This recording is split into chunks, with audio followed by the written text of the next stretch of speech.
Hi,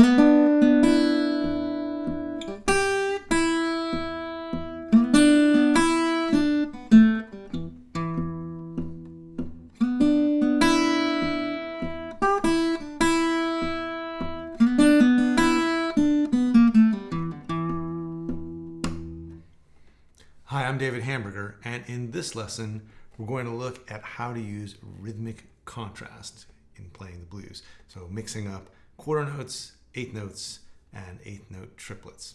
So I'm playing this example in the steady bass style. So I'm just playing one bass note per beat on the low E string. 1, 2, 3, 4.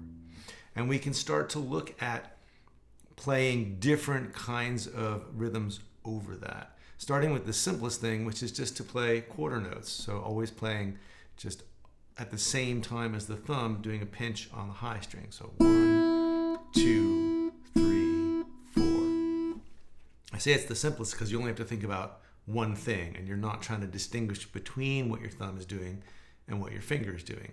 So you're just playing the high string every time you're playing the low string. So we're counting 1, 2, 3, 4. We're playing on every beat, so that means we're playing quarter notes in the bass and quarter notes on the high string. Now we can also play something broader on top and just play on the downbeat. And then follow up with bass notes. So we're just playing on the 1 with the finger. 1, 2, 3, 4. 1, 2, 3, 4.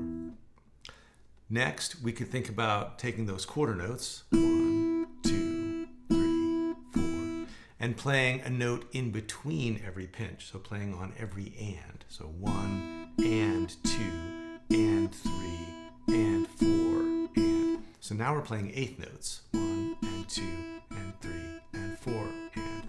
1 and 2 and 3 and 4 and. And finally, we could play 3 notes for every strong beat. So 1 and 2 and 3 and 4 and. So now we're playing eighth note triplets. So we've got these different values we can play: quarter notes, eighth note triplets. And so now we can start to think about, well, where are we going to put those notes in relationship to the whole bar? So we could start on beat 4 with a quarter note and then come in on the downbeat with a pinch. And if we did that over and over, we'd always hear notes on beats 1 and beat 4. So 1, 2, 3, 4, 1, 2, 3, 4. And that note on beat 4 kind of feels like it's leading into beat 1 of the next measure. 1. So 4, 1, 2, 3, 4, 1, 2, 3. So when we can do that, we can turn that note on beat 4 into a pair of eighth notes. So 4 and. So 4 and 1, 2, 3, 4 and 1, 2, 3. And again, that pair of eighth notes feels like it's leading into the next bar. We can turn that pair of eighth notes into eighth note triplets. 4 and 1, 2, 3. 4 and 1, 2, 3. 4 and 1. And what we're doing right now is, we haven't added anything in with the fretting hand, right? We're just isolating the rhythms, getting the right hand or the picking hand used to what's going on, so that when we start to add in notes, we've already kind of worked out a lot of the rhythmic issues and the coordination issues for the picking hand, for what's going on between the thumb and the fingers. So a couple more things. Just, we can also lead in from even before beat 4. We can come in from the and of 3. So we can play and 4 and 1, 2, 3, and 4 and 1, 2, 3. So if you're thinking from the top of the measure, you've got a bass note on 1, 2, 3, and 4 and 1, 2, 3, and 4 and 1. And of course, we could also do that with the triplets. So 1, 2,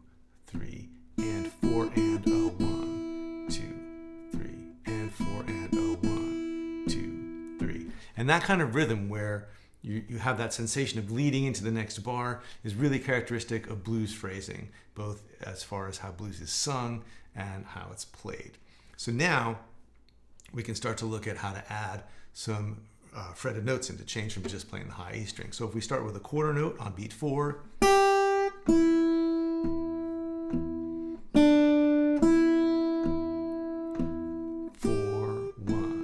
2, 3, 4, 1, 2, 3. And right away you can hear that starting to sound like blues phrasing. And we could go to eighth notes now, 4 and 1. So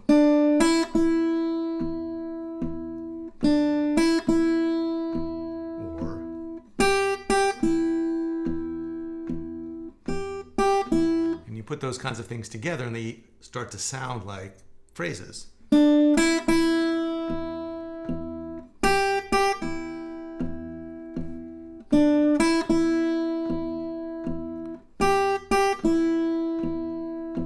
And we could start to play things that sound a little more sort of idiomatically bluesy, right? Like we could take a phrase like this. And so what we're doing is we're taking these 3 notes, right,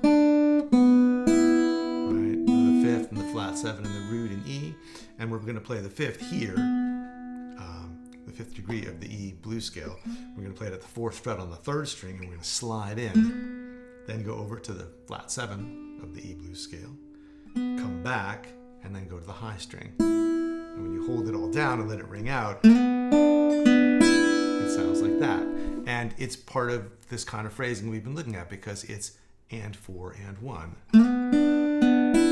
So 1, 2, 3, and 4 and 1, 2, 3, and 4 and 1. And we could do other phrases. Right, so 1, 2, 3, and 4 and 1, 2, 3, and 4. We could do that without using the slide or with. And once you're doing that, you could use a triplet on beat 4 and 4 and a 1.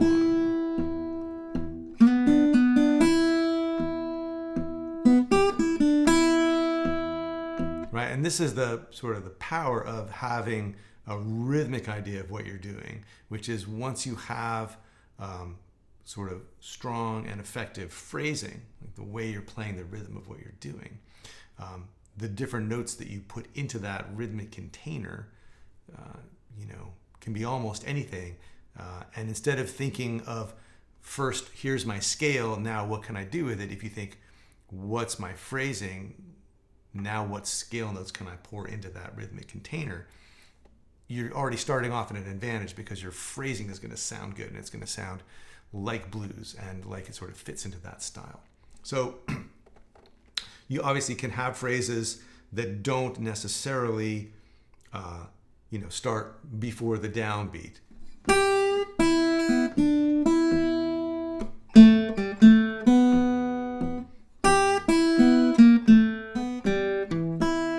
Right, just things that start on a strong beat. And those could be made up out of quarter notes, eighth notes, triplets.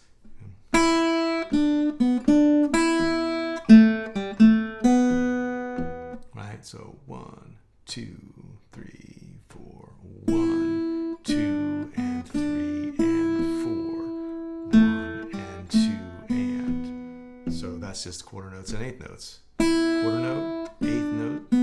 That's all eighth notes there, and then these are all eighth notes.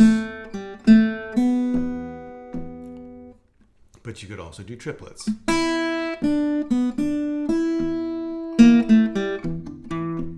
we're counting 1, 2, and 3, and 4, 1, and a 2, and a. So we can put all those things together to play that opening example, and that would sound like this. 1, 2, 3.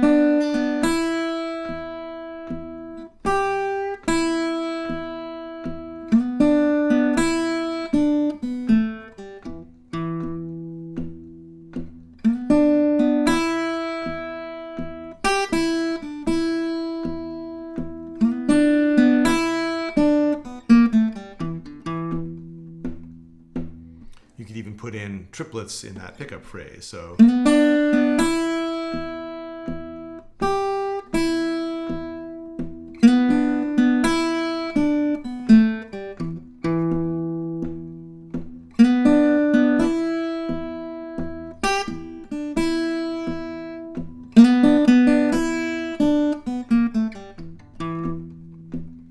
you could include some pull-offs as you do that descending triplet phrase.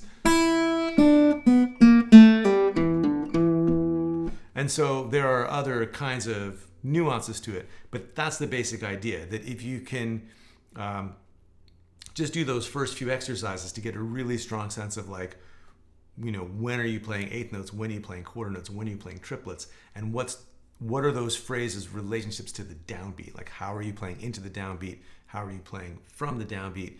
And get an awareness of, how those pinches represent quarter notes and how the eighth notes and the triplets fall in between. All of that can just help to strengthen your rhythmic understanding of what you're doing, and a stronger understanding of rhythm and phrasing can go a long way towards making even simple blues licks sound really effective. So have fun working on that.